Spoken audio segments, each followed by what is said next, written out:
Vamos lá. Jesus estava preparando seus discípulos, ele estava ascendendo aos céus daqui a pouco.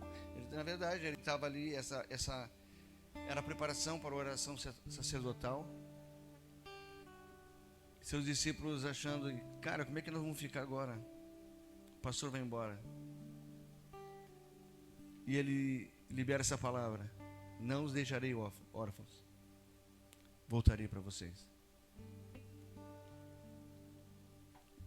Eu quero construir alguma coisa aqui que nós não trabalhamos ainda em paternidade.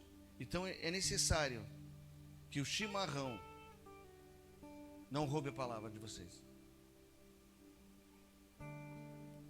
É necessário que a conversa não roube e nem a caminhada roube.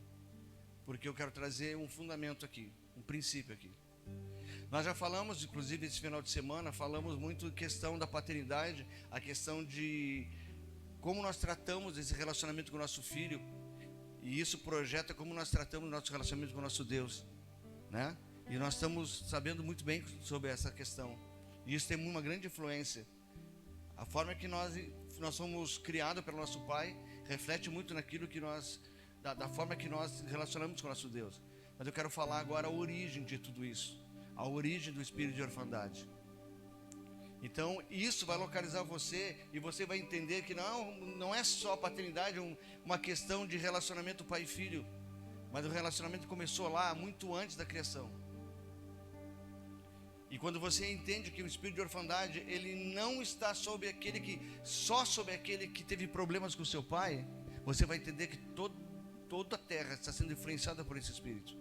E nós precisamos responder ao contrário, ir contra a influência desse espírito e essa mentalidade, desse espírito de orfandade. Desde a queda do ser humano, queda do homem, o espírito de orfandade tem se enraizado na terra. Adão e Eva, com o pecado, eles enraizaram esse espírito na terra, porque eles deixaram a casa do pai, porque eles preferiram tomar algumas atitudes e saíram da casa do pai. E quando eles saíram da casa do pai, o pai se ausentou. O pai nunca os deixou. O pai se ausentou da casa. Ele não poderia estar na casa por causa do pecado, porque o pecado divide. O pecado agride a Deus. Só que às vezes a gente não entende por que estamos passando por tudo isso. Em Romanos capítulo 5, verso 12, ele diz que, portanto, da mesma forma que o pecado entrou no mundo por um homem, e pelo pecado a morte, assim também a morte vem a todos os homens, porque todos pecaram. Ele está dizendo o seguinte, que tudo que nós estamos vivendo é influência daquilo que aconteceu lá atrás, e aquilo que estava fora entrou para dentro do ser humano e está se multiplicando através do DNA e através da genealogia. Então todos pecaram, então todos são merecedores de morte, e todos são carentes da salvação que Jesus Cristo nos proporciona. Mas além de tudo isso, temos uma mentalidade e um espírito que está operando na terra, que é o espírito de orfandade. E esse espírito, ele foi enraizado, ele está enraizado dentro de nós, irmão, e nós precisamos combater esse espírito, senão não conseguiríamos ser da forma que Deus planejou, porque nós precisamos ser semelhantes a Jesus. Você precisa ser semelhante a Jesus, porque Jesus, ele tinha um sonho, que era ter uma família de pessoas semelhantes a Jesus. Jesus é a nossa referência, Jesus é o nosso exemplo, é quem que nós devemos olhar. A resposta para esse espírito de orfandade é o espírito de adoção e o espírito de filiação, que Deus introduziu na terra através de Jesus Cristo e depois através do Espírito Santo. Filiação e adoção. Mas nós precisamos entender que Deus nos preparou para ser co-herdeiro dele. E o herdeiro é porque nós somos filhos e nós temos uma herança nele. Só que para ter herança nós temos esse DNA de Deus. Nós não podemos andar avulso. Nós não podemos andar da forma que nós queremos. Apesar de ter sido rejeitado por muitos, Jesus, ele não experimentou o espírito de orfandade. Eu fiquei pensando essa semana, por que o pai de Jesus na terra, José, morreu tão cedo?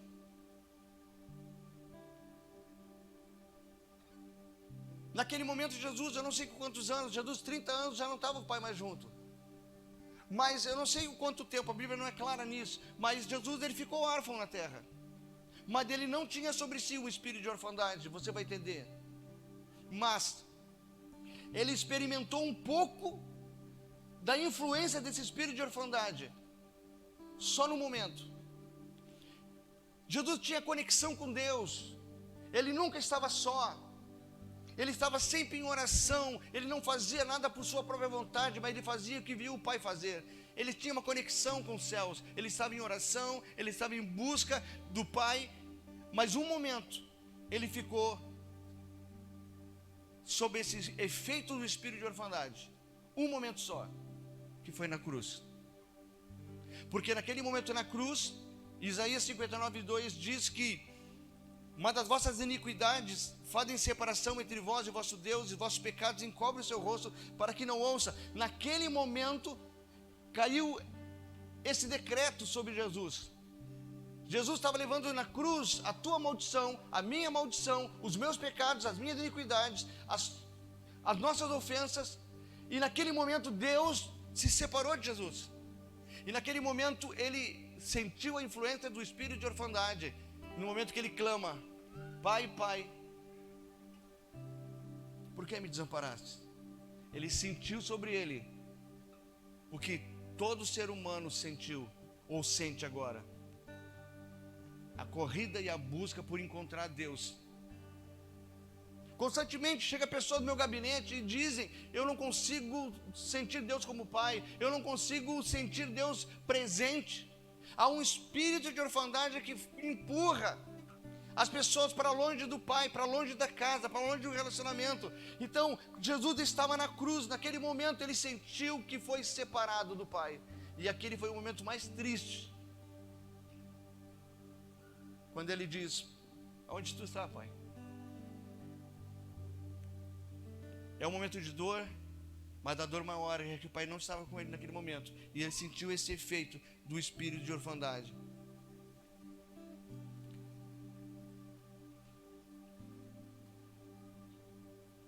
Romanos capítulo 8, 15. Perdão, João capítulo 1, verso 12. Ele diz o efeito dessa obra na cruz.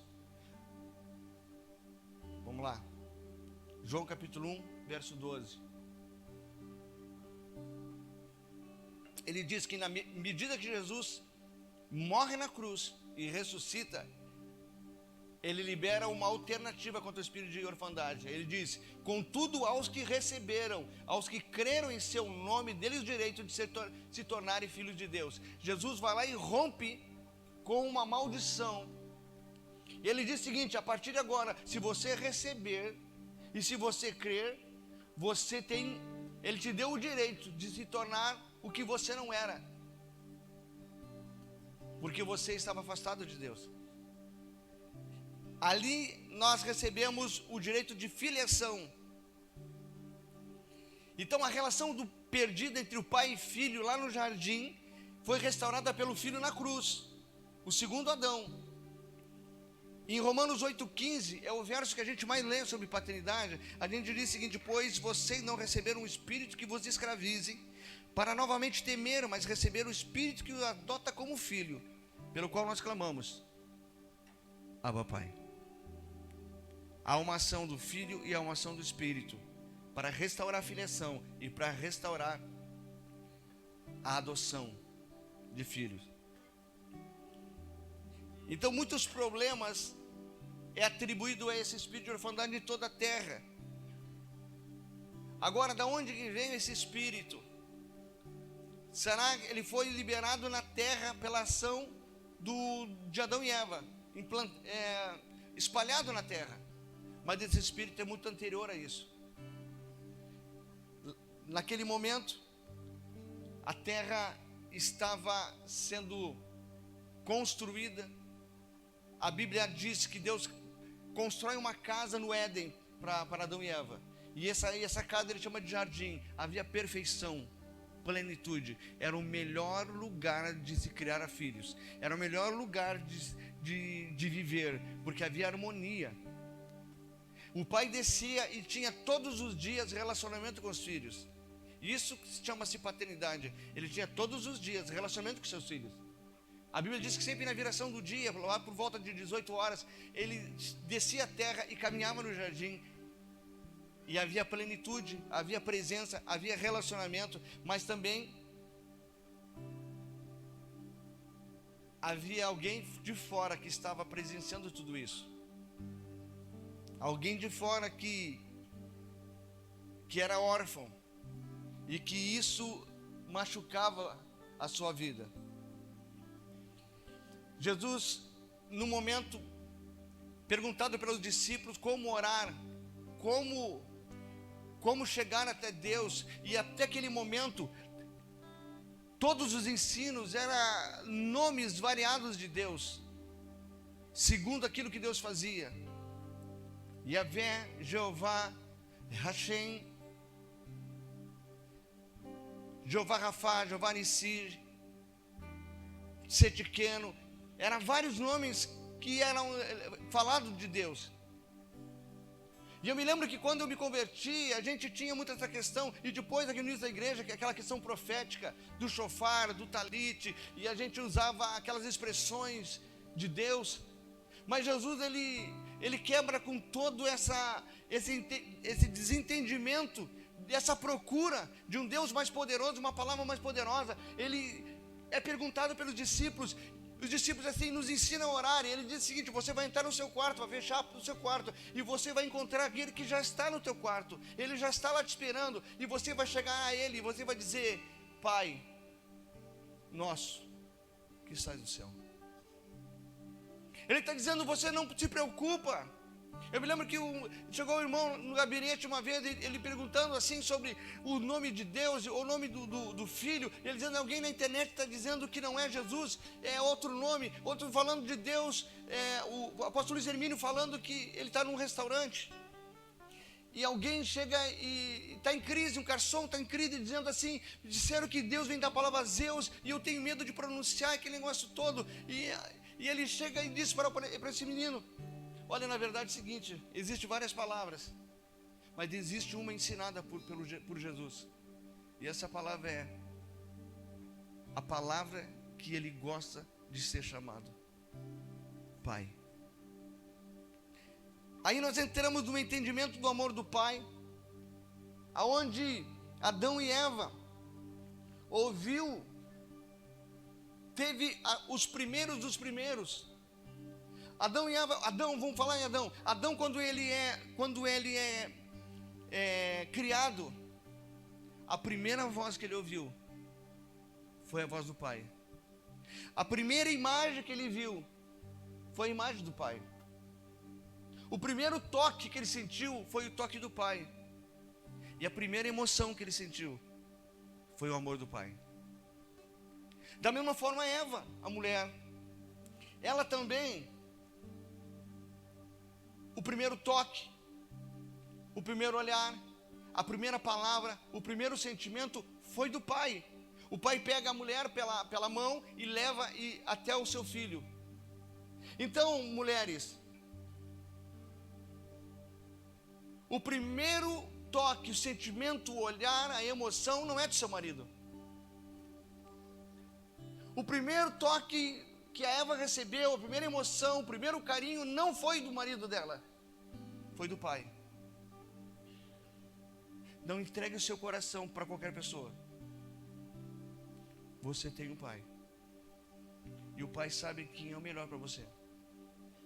A falta de paternidade e o problema da orfandade faz que nós entregamos o nosso coração pela carência de não ter um pai presente. Ou o pai está presente, mas está ausente no toque, na afirmação verbal. Mas Deus ali, Ele toma o filho e toma a filha pela mão e começa um relacionamento perfeito. Tudo estava perfeito, até que o primeiro órfão chega no jardim. Quem era o primeiro órfão? Satanás. O jardim estava em plenitude, tudo estava bem, mas havia fora dele uma pessoa que saiu da casa do pai, e ele estava com aquele olhar invejoso, inseguro, olhando para dentro e vendo um relacionamento perfeito entre pai e filhos. Aquele espírito, ele queria tornar as pessoas na versão de si próprio, porque Satanás, ele foi expulso dos céus, ele saiu da casa dele, e ele se tornou um órfão. E agora ele estava ali vigiando o jardim, com inveja daquilo que estava acontecendo, e ele queria tornar o homem e a mulher uma versão igual a ele. E aí ele começa a trabalhar para que o homem e a mulher fique igual a ele, e rompa o relacionamento com o pai. E ele, um tempo atrás, íntimo de Deus, agora está ali vendo Deus no relacionamento perfeito. E ele, e mais profundo do que isso, ele não recebeu o Espírito de Deus dentro dele. O homem recebeu. E ele estava ali com aquele olhar invejoso, indignado, quando via Deus caminhando junto com seus filhos. Antes de tudo isso, Satanás, Lúcifer, um anjo que presenciou tudo isso, que teve tudo isso, mas no seu coração havia um desejo de ser maior do que Deus, ser maior do que Pai. Seu grande conhecimento e esplendor o corromperam e o iludiram em achar que ele e um terço dos anjos poderiam derrotar as forças de Deus. Olha o que diz aqui em Isaías capítulo 14, 13 ao 14. De uma forma simples, o orgulho precedeu a queda, a soberba precedeu a queda. O orgulho de Lúcifer levou a declarar: subirei aos céus. Isaías 14, 13 e 14. Subirei aos céus, erguerei o meu trono acima das estrelas de Deus. Eu me assentarei no monte da Assembleia, no ponto mais elevado do monte Sião. Subirei mais alto que as mais altas nuvens, serei como o Altíssimo. O que acontece aqui? Alguém que viveu com Deus, alguém que estava em relacionamento com o Pai, daqui a pouco mudou, transformou o seu entendimento, e ele disse: não basta eu ter um relacionamento com o Pai, eu quero ser maior do que Ele, eu quero viver coisas maiores do que Ele. E ele se colocou numa posição de querer reinar acima de Deus. Por enquanto você talvez não esteja entendendo alguma coisa, mas você vai entender daqui a pouco que o teu procedimento, o meu procedimento é muito parecido com o de Lúcifer. Eu quero mostrar um videozinho rapidinho, é um minuto e meio, de uma pessoa que ele começou a acompanhar o ensinamento dessa pessoa que começou a igreja satânica na terra. E o entendimento satânico, semelhante ao sentimento de Lúcifer. Tá aí? Pode rodar? Acho que vai ter que desligar essa luz aqui da frente. Só da frente. Ele se separa da Edith após 7 anos de casamento. E ela vai embora para os Estados Unidos e leva a filha. Em 1974, Raul e Paulo criam a Sociedade Alternativa, uma comunidade filosófica baseada nas ideias de Aleister Crowley, um satanista britânico do século XX, conhecido como a Grande Besta 666. Aleister Crowley, que era um satanista famoso na primeira metade do século XX, que se auto-intitulava a Besta do Apocalipse. E o lema da sociedade é: faça o que queres, pois tudo é da lei. Nessa época, alguns fãs ficaram tão alucinados com a ideia que viam Raul como novo Messias. Eu não acredito mais em Jesus Cristo. Eu só acredito em você. E olha só o que ele respondia. Eu não sou nenhum salvador, não. E mesmo que apareça alguém dizendo que é, você tem que buscar isso dentro de você. Procure isso dentro de você, meu. Tá certo? Ok? Não. Te impulsiona você olhar para dentro de você. Porque ele agiu assim. Ele olhou para dentro dele e diz assim: eu vou subir, eu vou exaltar, eu vou ser, eu vou viver assim. O maior engano de Satanás não é te apresentar uma religião, é te apresentar o teu próprio ego. Assim como Raul Seixas estava falando ali naquela apresentação. Quando alguém chegou nele dizendo que eu te vejo como Messias, ele disse assim: não. Olha para dentro de ti, seja guiado por ti. Faça tudo o que tu quiseres, porque é tudo da lei. Havia um sentimento em Satanás, ou Lúcifer na época, que era: eu posso, eu tenho condições, eu tenho capacidade, eu não preciso do Pai. E isso se espalhou como espírito de orfandade, e ele foi no jardim, e ele chega para Eva. Não ouve a Deus. Deus disse que não é para comer? Não, come. Porque se você comer, você vai ser que nem ele. Você vai ser grande, você vai ter conhecimento. Vá lá, faz um negócio.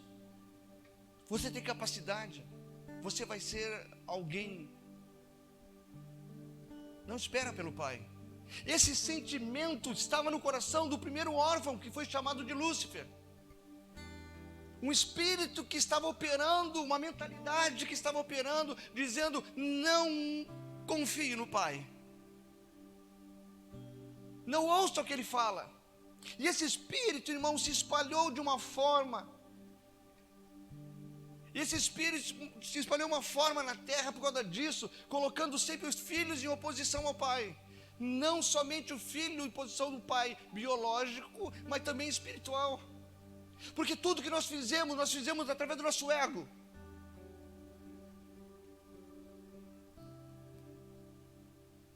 Isaías 13:14. Para melhor entender isso, aquele texto que nós lemos anterior. Nós vamos olhar agora atentamente esses versos e examinar diversos problemas de egoísmo que levaram à queda de Satanás. Diversos problemas de orgulho, diversos problemas de um coração que desejava fazer a sua vontade. Primeiro, era a vontade egoísta. Lúcifer tornou-se o diabo porque era teimoso e não importava o que o Pai tinha a dizer sobre seus planos e atividades. Ele disse: subirei aos céus. Vontade egoísta. Eu já decidi o que eu vou fazer. E essa vontade egoísta está repleta no ser humano. E pior, está na igreja. Quando eu digo igreja, é as pessoas, não é a instituição. Nós fazemos aquilo que nós queremos fazer. Nós não temos uma submissão a Deus, nós temos uma vontade egoísta. Eu subirei aos céus, eu tomei uma decisão. Eu tomo minhas decisões, se eu quebrar a cara, a culpa sempre é dos outros. Então essa mentalidade centralizada no eu é um espírito muito familiar de muitos de nós. Desde a infância tomamos atitudes sem pensar nas consequências. O ser humano, as crianças, desde pequenininho, elas tomam atitude egoísta. Elas querem e não importa o que vai acontecer. Você está com uma criança pequenininha e ela quer leite, ela vai chorar até tu dar o leite. Ah, está na hora de dar o leite, mas nem sempre está na hora. Ela quer alguma coisa, daqui a pouco chora, para botar pressão no pai e na mãe fazer a sua vontade. Esse sentimento órfão já está impregnado dentro de nós. Segundo, exaltação do eu. Lúcifer, querendo ser maior que Deus, disse: erguerei o meu trono acima das estrelas de Deus. Espírito rebelde que está em oposição ao Espírito de Jesus, que amava se colocar debaixo da autoridade do Pai. Olha, irmão, que interessante isso.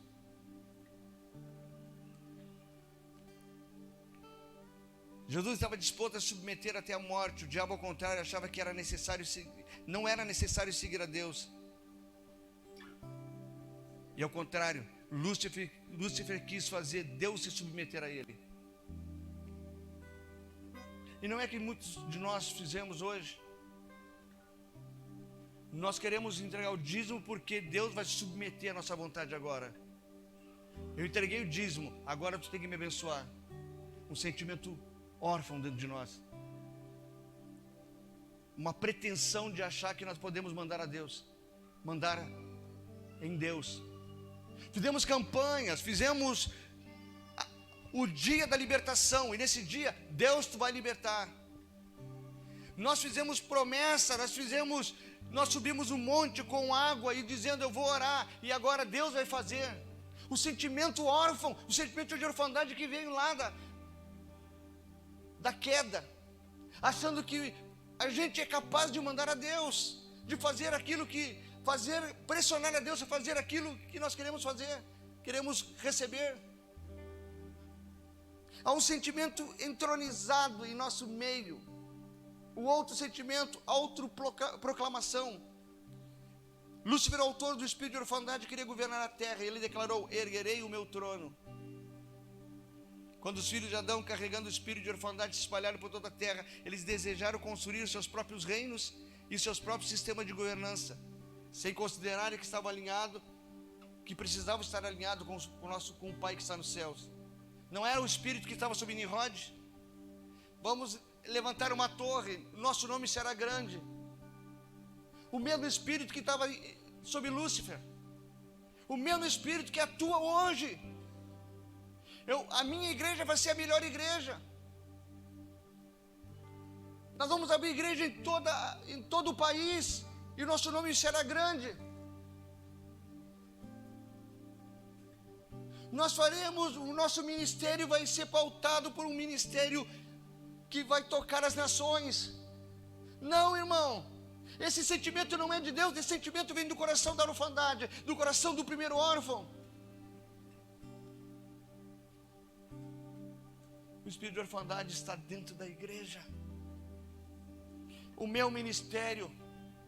Há pessoas que chegam no Facebook e vão pregar noutra igreja e colocam lá, fui pregar lá e a glória de Deus desceu naquele lugar. Espírito de orfandade. O que ele quer dizer? Não, a glória de Deus não desce lá, só desceu por minha causa. Erguerei o meu trono e serei maior do que Deus.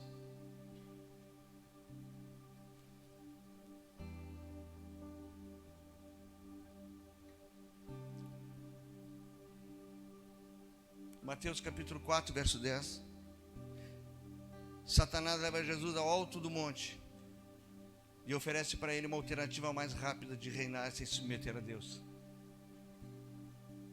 Se você pegar a Bíblia, você vai ver o paralelo entre a atitude de Lúcifer e a atitude de Jesus. Tudo que Lúcifer fez, Jesus está fazendo ao contrário. Lúcifer querendo fazer pela sua própria força, seu conhecimento, pelo seu próprio ego. E Jesus diz assim: eu não faço nada que eu já não vi meu Pai fazer. Jesus, o nosso exemplo. Jesus dizendo, cada decisão que vai tomar, ele vai escolher os seus discípulos, ele sobe um monte e vai orar ao Pai. Por quê? Porque ele sabe que o Pai sabe o que é o melhor para ele. Mas acontece que nós caminhamos sob um efeito do espírito de orfandade e nós queremos fazer as coisas porque nós conhecemos. Nós fazemos tudo mecanicamente, nós ministramos louvor mecanicamente, nós ministramos a palavra mecanicamente, nós fizemos o serviço do tempo mecanicamente, porque nós sabemos o que fazer. E Deus está dizendo: não, esse é o espírito de órfão, esse é o espírito de Lúcifer. O espírito do Filho de Deus, ele faz o que vê o Pai fazer. Ele só faz quando ele sabe que o Pai está direcionando ele para fazer.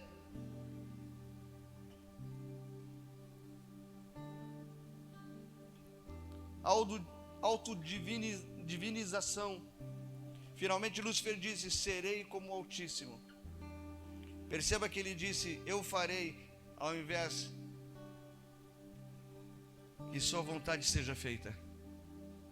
Jesus estava num momento difícil, momento final do seu ministério, jardim de Getsemane.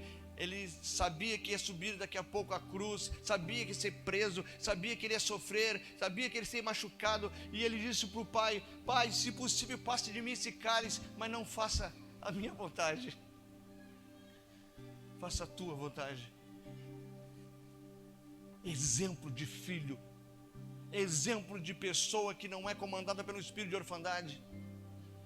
Tudo que Satanás fez para impulsionar o homem desde o início a fazer, Jesus vem como segundo Adão e ele não cai na armadilha da serpente. Ele disse: não, tudo que eu faço, a glória não é minha, a glória é do Pai. Ele vai ressuscitar Lázaro. Ele diz: faz oração ao Pai. Ele diz: eu não preciso fazer isso, mas Pai, eu preciso glorificar, porque o teu nome precisa ser glorificado. O que nós estamos vivendo? Fazendo as coisas porque nós gostamos de fazer, fazendo as coisas pela nossa força, fazendo as coisas para que nós aparecemos, fazendo as coisas para que nosso ministério seja grande, para que nosso nome seja grande. Aonde Jesus está dando um exemplo, o filho perfeito. Ele não era órfão, ele tinha um pai. O pai foi presente no começo, no batismo. O pai estava lá e disse: tu és meu filho, eu me alegro em ti. Em todos os momentos ele estava em comunhão com o Pai. Então, como que nós vamos viver a partir de agora? Porque se nós tivermos esse espírito de orfandade agindo na nossa vida, nós vamos continuar quebrando a cara, fazendo negócios, fazendo sociedades, fazendo planos que não são planos de Deus para nós. Jeremias capítulo 29, ele está cheio de problemas, ele estava cativo, ele estava cheio de preocupações, ele não sabia o que ele ia fazer, e Deus disse para ele assim: Jeremias, calma tudo aí, eu é que sei os planos que eu tenho a teu respeito.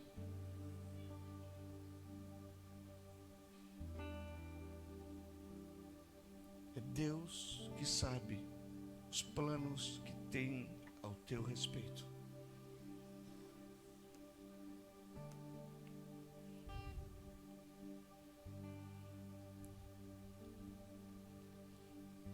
Satanás querendo ser maior que Deus, coloca o seu trono acima das nuvens. E aí Filipenses capítulo 2, verso 5, há uma declaração de Paulo tremenda. Ele disse: seja a atitude de vocês, nossa, a mesma de Cristo Jesus, que embora sendo Deus, não considerou que o ser igual a Deus era algo que devia se apegar, mas esvaziou-se de si mesmo, vindo a ser servo, tornando semelhante aos homens. E sendo encontrado em forma humana, humilhou-se a si mesmo e foi obediente até a morte, e morte de cruz. O que Paulo estava dizendo? Ele foi até o final, e ele sabia que ia ser a pior morte, e ele foi fiel até o final. Hoje a gente toma decisões por um olhar. Dentro da igreja a pessoa troca de igreja, a pessoa sai por algum probleminha, a gente deixa o ministério, entrega tudo.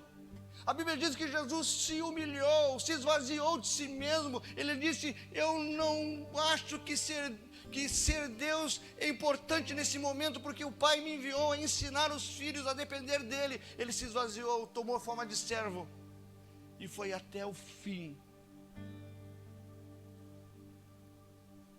Lúcifer não tinha a mesma mentalidade de Jesus. Ele queria ser igual, ao invés de ser obediente. Decidiu começar um levante e tomar o lugar à força. Quando Satanás decidiu viver fora do reino de Deus e acreditar que poderia prosseguir independente do amor e do sustento de Deus, ele se tornou um órfão. Ao fazer isso, ele também liberou um espírito de orfandade sobre todo mundo.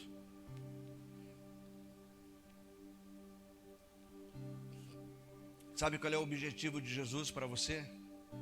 É te levar da cruz de volta para a casa do Pai. Casa fala muito em estrutura física. Tem pessoas que têm casa, mas não têm um lar. Sabe a falta que faz um lar?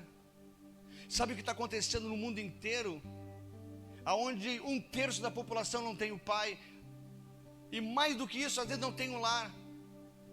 Há uma definição muito linda que eu vi, dizendo o seguinte: Adão e Eva teve que deixar o seu lar.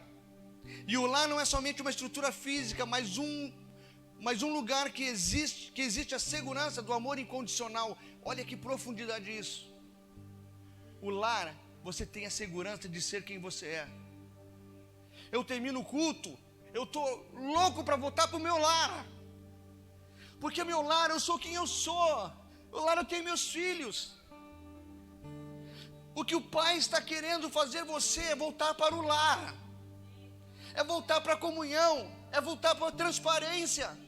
Para você ser quem você é. No lar a gente brinca. No lar a gente afina a voz. No lar nós somos quem nós somos. Sabe por quê? Porque existe um amor incondicional. Aqueles que estão no lar, eles te amam independente de quem tu está fazendo. Eles te amam. E Deus está levantando pessoas nesses dias a pregar sobre paternidade, para que vá contrário ao espírito de orfandade.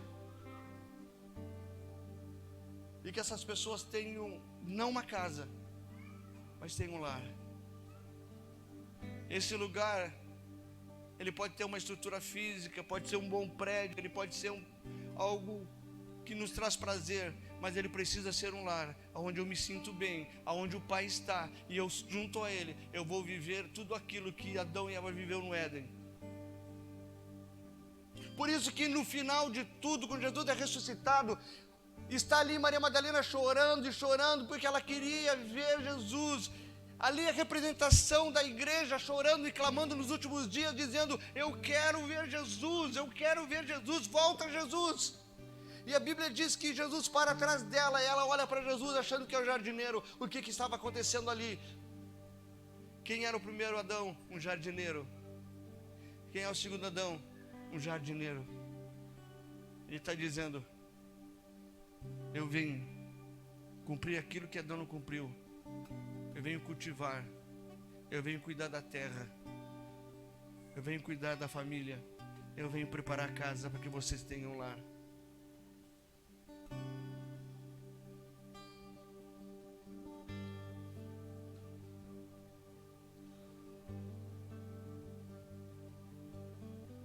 A tentação no deserto, estou finalizando, demonstra a tentativa de deixarmos de ser conduzido por Deus e ser conduzido pelo coração órfão. 3 tentativas que Satanás,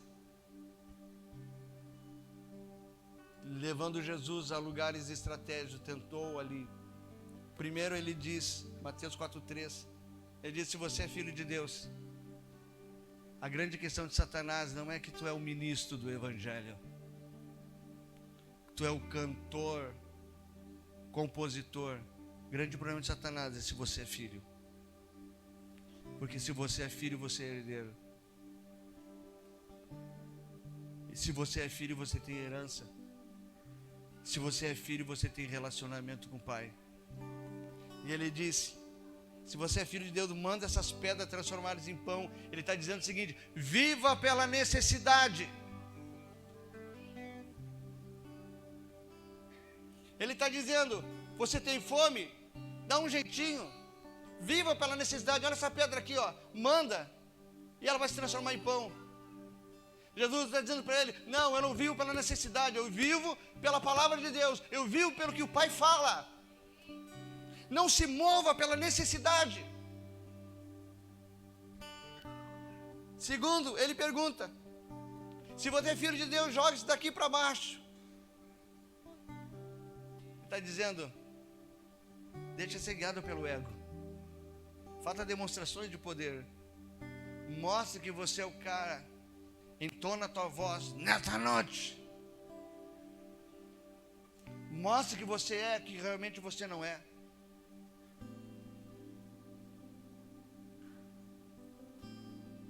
Jesus não caiu nessa conversa, porque ele tinha um pai. E a terceira tentação, depois o diabo levou ao monte muito alto e mostrou todo o reino do mundo e seu esplendor e disse: tudo isso te darei se você se prostrar e me adorar. O que ele está dizendo aqui? Jesus, o caminho é longo, Jesus. Pula processo. Tem um jeitinho de chegar lá. Pula processo, você vai chegar rápido, não precisa passar por tudo isso.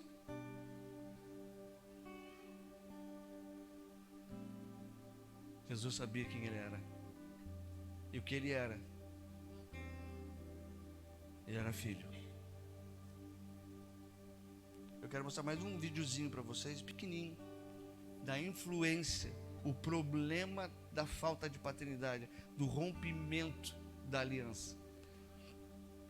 Desliga aqui de novo e nós vamos estar finalizando. Eu mostrei primeiro do Raul Seixas, eu quero mostrar. Essa é a casa onde ele passou a infância. Agora ele é um patrimônio cultural. Seu pai Donald era mecânico e sua mãe Wendy garçonete. E ele tinha uma irmã mais nova que se chama Kimberly. Kurt cresceu numa família musical. Seus tios eram músicos profissionais e ele pegou gosto pela música. Desde muito pequeno ele aprendeu a cantar e também tocar alguns instrumentos. Ele também tinha talento para desenhar. Seu quarto parecia um estúdio de artes. Era cheio de desenhos. Ele gostava de desenhar seus personagens favoritos de filmes e desenhos animados. Cobain foi uma criança feliz e criativa até o dia que seus pais se divorciaram e tudo mudou. Ele tinha apenas 7 anos e seu comportamento mudou radicalmente. Ele nunca aceitou a separação e se tornou um garoto recluso e rebelde. Começou a dar muitos problemas para a família. Sem lugar certo para morar, ele não se dava bem com a nova família do pai e ainda sofria vendo a mãe sendo agredida pelo namorado sem querer dar queixa à polícia. Ele morava com a mãe quando largou a escola 2 semanas antes de terminar o ensino médio. Como ele não queria nem estudar e nem trabalhar, sua mãe o colocou para fora de casa. Durante algum tempo ele dormiu na sala de espera do hospital onde nasceu e até em prédios abandonados. Ele também passava horas embaixo da ponte Yonge Street. Inclusive, essa experiência foi inspiração para a música Something in the Way.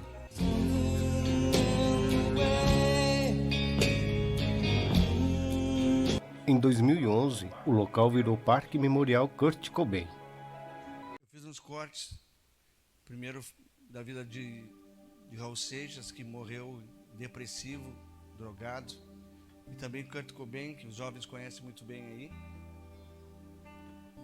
que também, no momento da sua vida, no rompimento da aliança do pai com a mãe, ele se tornou um órfão.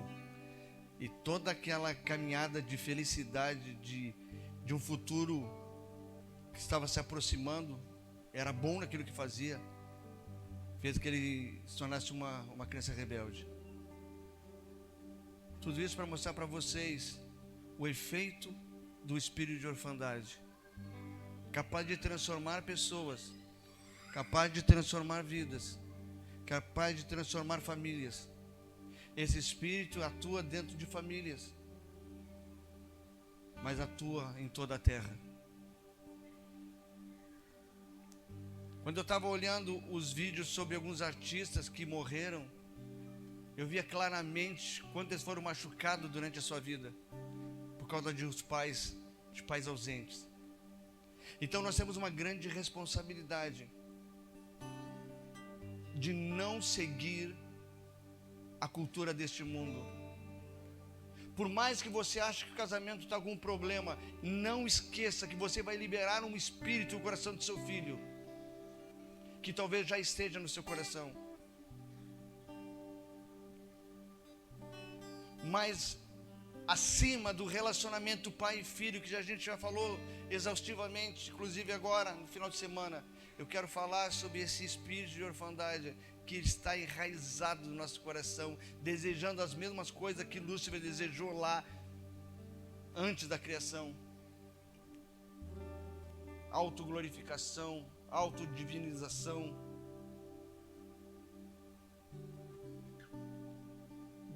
vontade egoísta, de querer fazer a sua vontade, não querer se submeter a Deus. Ei, irmão, Jesus morreu para que você fosse filho. Olha para Ele. Olha como Ele conduzia a sua vida. Não é da forma que você está conduzindo a sua.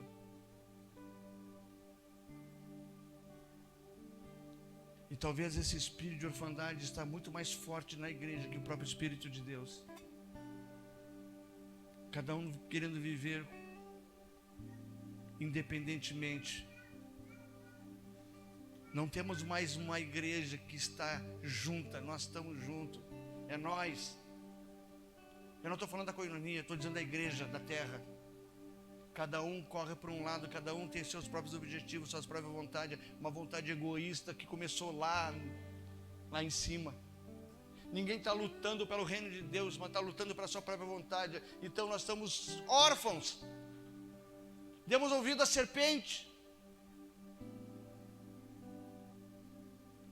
Demos ouvido ao primeiro órfão, que destruiu a primeira família e quer destruir a segunda, a terceira e a quarta, e vai tentar destruir a sua.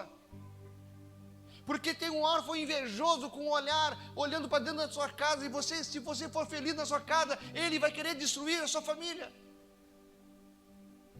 Porque ele não ama o relacionamento de pai e filho, porque ele foi colocado para fora da casa. Então o que ele quer destruir é a família.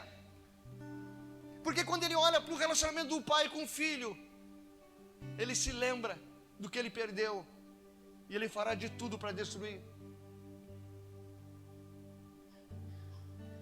Nós pedimos perdão a Deus pelo espírito de orfandade que tem influenciado a nossa vida. E ao invés de a gente olhar para Jesus, olhamos para dentro de nós. Nós não precisamos de outro ídolo. Nós já somos ídolos de nós mesmos. Nós não precisamos de outra religião. Seguimos a própria vontade. Faça de tudo, porque é tudo da lei. Deus está chamando os seus filhos novamente.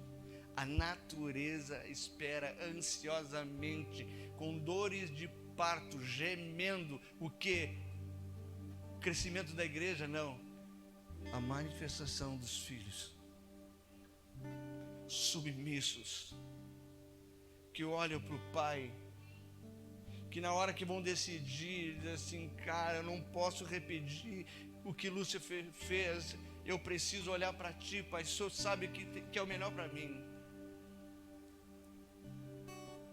Deus, Ele está nessa noite querendo te levar de volta ao jardim, quer te dar a mão e passear contigo, Ele quer olhar nos teus olhos, assim como Ele fez com Adão e Eva. Você não precisa de um homem, você não precisa de uma mulher para sentir o carinho, o amor de um pai. Ele é o teu pai e Ele é tudo que você precisa. Eu não estou falando contra o casamento, não, ao contrário, eu estou dizendo o seguinte: não entregue o teu coração se não for para Deus. Não coloque a tua esperança em coisas, não coloque a esperança em outras coisas, em dinheiro, em emprego. Ah, se eu fizer um concurso vai estar tudo bem. Irmão, você pode fazer o concurso, mas se você não tiver em comunhão com Deus, nada vai estar bem. Porque o seu coração vai ser um coração de órfão.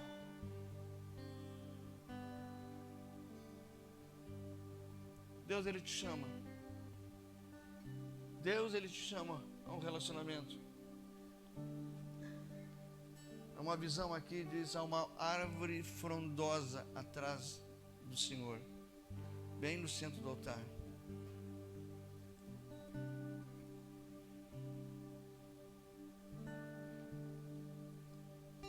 Talvez seja a árvore que estava no jardim, com um convite: volta para casa. Volta para casa. Eu tenho o melhor para ti. Volta a ouvir meus conselhos. Volta a olhar para os meus olhos. Volta a sentir o meu toque. Volta a sentir a emoção do amor do Pai. Esse é o convite que o Senhor tem nessa noite para você. Se você conhecer o Pai, você vai ser um bom pai. E você vai ter bons filhos, que serão bons pais. E que transformará a sua genealogia. O mundo pode estar caindo ao redor, mas dentro da sua casa há Pai, há presença e há um jardim. Vamos orar?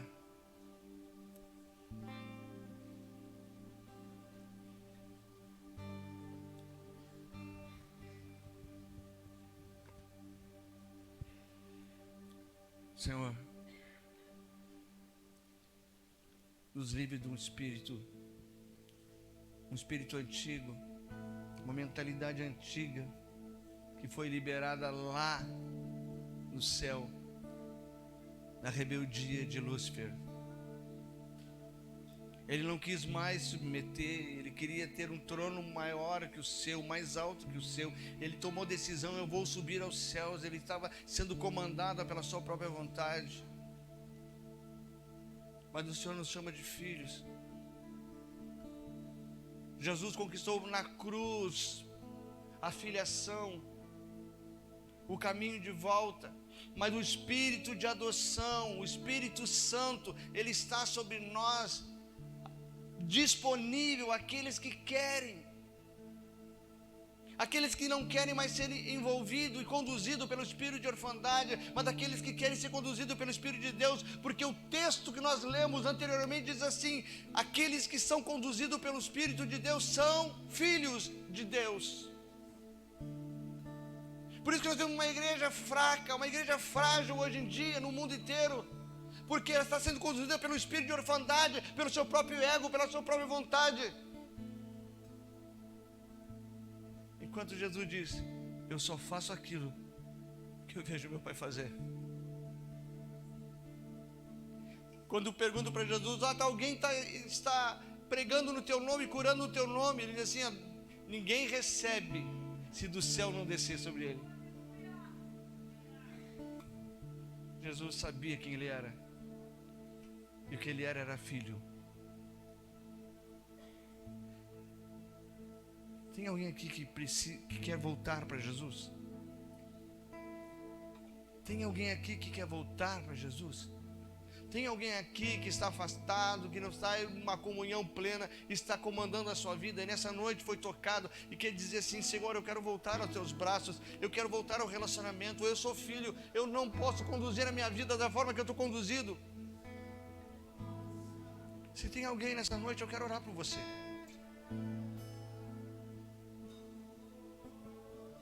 O Senhor só está esperando um passo, uma decisão.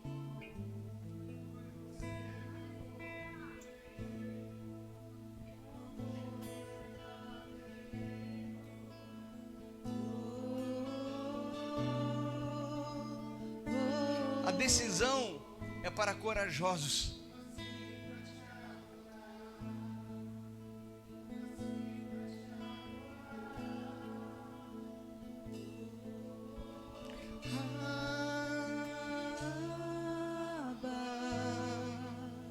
Senhor, nós estamos em Tua presença. Estamos em Tua presença. Sempre me abraça.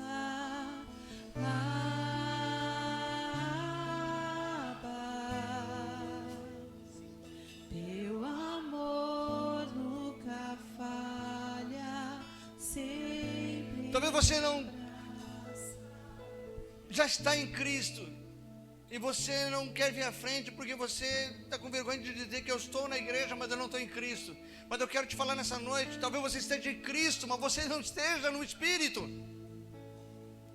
Talvez o espírito de orfandade está conduzindo a sua vida, e as decisões que vocês tomaram só deu problema. Mas nessa noite Deus está te chamando: filho, abandona o coração de órfão, porque eu tenho para você um coração de filho.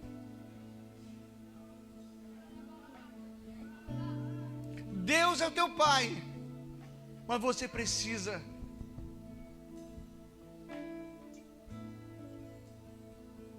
tomar a decisão de querer ser filho, ter um coração de filho. O Senhor quebra todo o egoísmo dentro de nós. todo o nosso ego, Senhor Jesus, influenciado pelo espírito de orfandade que começou lá, Senhor, antes do jardim, aquele espírito que com um olhar invejoso, com um olhar que contaminou Eva e depois Adão, aquele olhar que destruiu a família inicial e liberou um espírito de orfandade em toda a terra, e hoje o mundo inteiro está sendo guiado por esse espírito, mas nós não queremos ser guiados por um espírito de orfandade, nós não queremos ter as características de Lúcifer, as características de Satanás, nós não queremos, nós queremos ter as características de Jesus, que é nossa referência, é o Filho que depende do Pai, que tem relacionamento com o Pai. Então nessa noite, o Pai, vem sobre nós, vem sobre nós, vem sobre nós. Ei, cada batida está chamando meu nome. Fui atraído outra vez por teu sangue. Me sinto tão amado por ti. o Senhor está procurando os filhos. Encontrei em teu coração. Que nessa noite estão Pois perdidos, você me aceitou pra sempre. que estão escondidos em folhas, atrás de folhas de O figueiras, teu amor por mim é tão surpreendente. que estão envergonhados pelos atos que cometeram. Me sinto tão mimado E o por Pai, ti. assim como no jardim, chega nessa noite e diz: ei, aonde você está?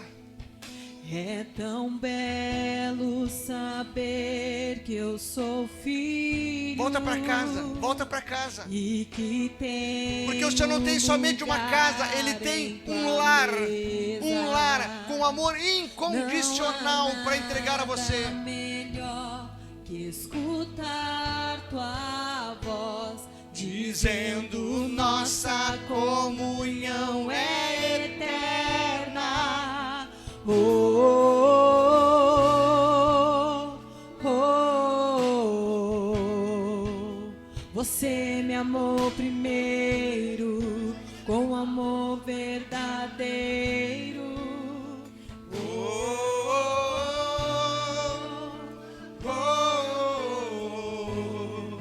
E eu nasci pra te adorar. Eu nasci pra te adorar. Oh,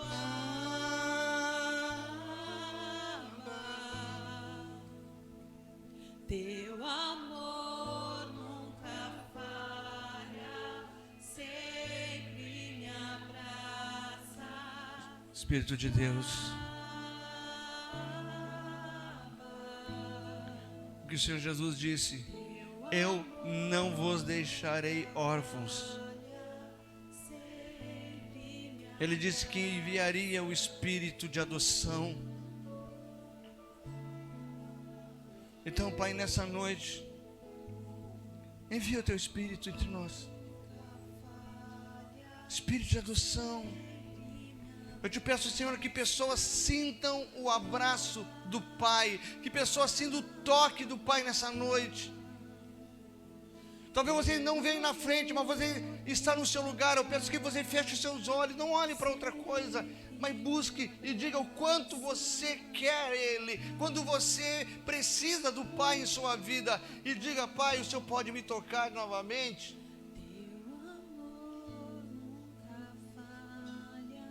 E aonde quer que você esteja, não importa se for na frente ou lá atrás, você vai receber um toque.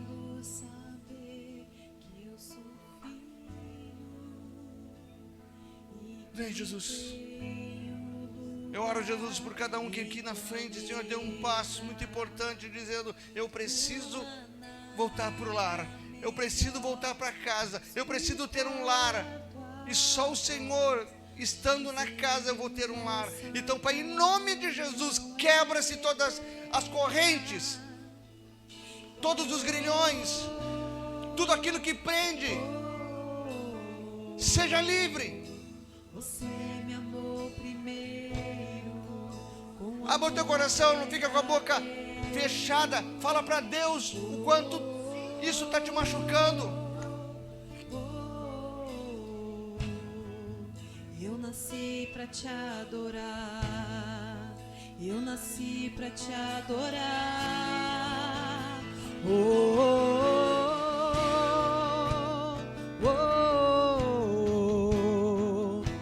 Você me amou primeiro, com amor verdadeiro.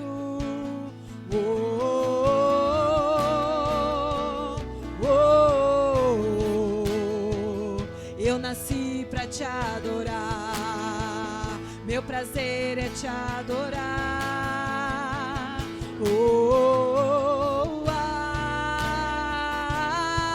Abba, teu amor nunca falha, sempre me abraça. Abba, teu amor nunca falha, sempre me abraça. Abba, teu amor nunca falha, sempre me abraça. Abba,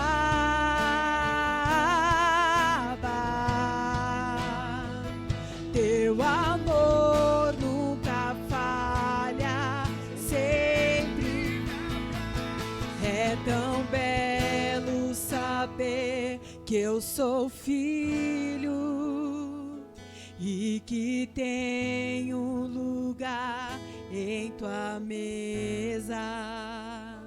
Não há nada melhor que escutar tua voz dizendo nossa comunhão é eterna.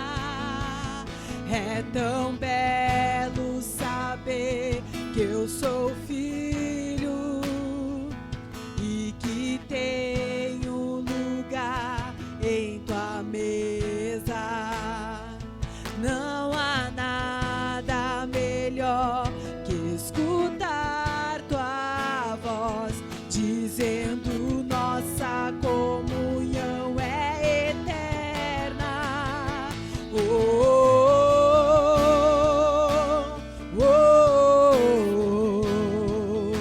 Você me amou primeiro, com amor verdadeiro.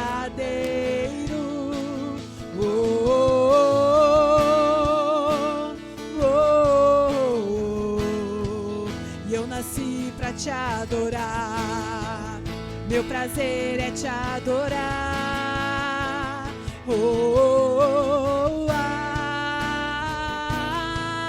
Abba, teu amor nunca falha, sempre me abraça. Abba, teu amor nunca falha, sempre me abraça.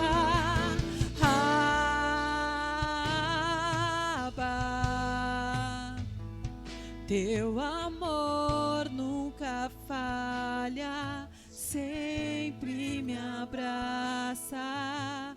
Abba,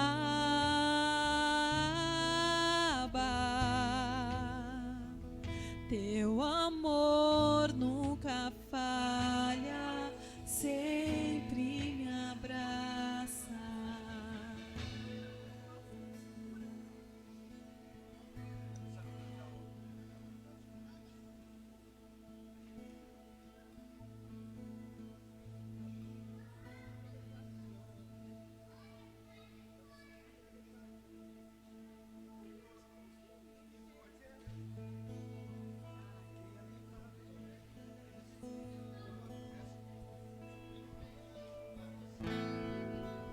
O medo já se foi.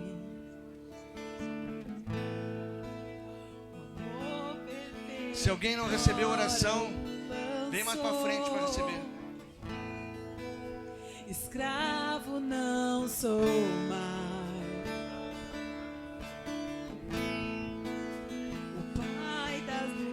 luzes me libertou. O medo já se foi.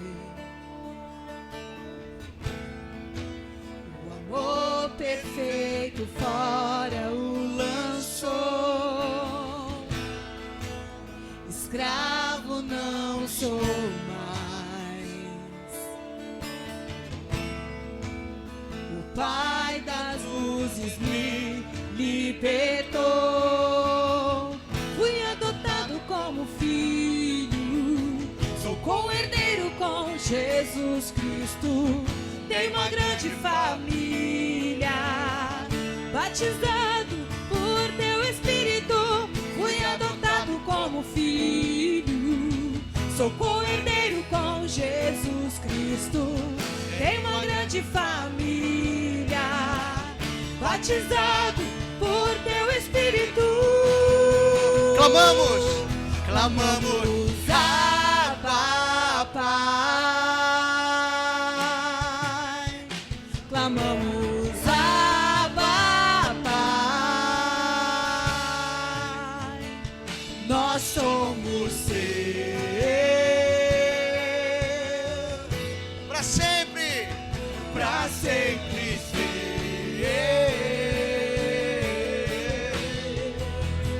cantamos. Clamamos Abba, Pai.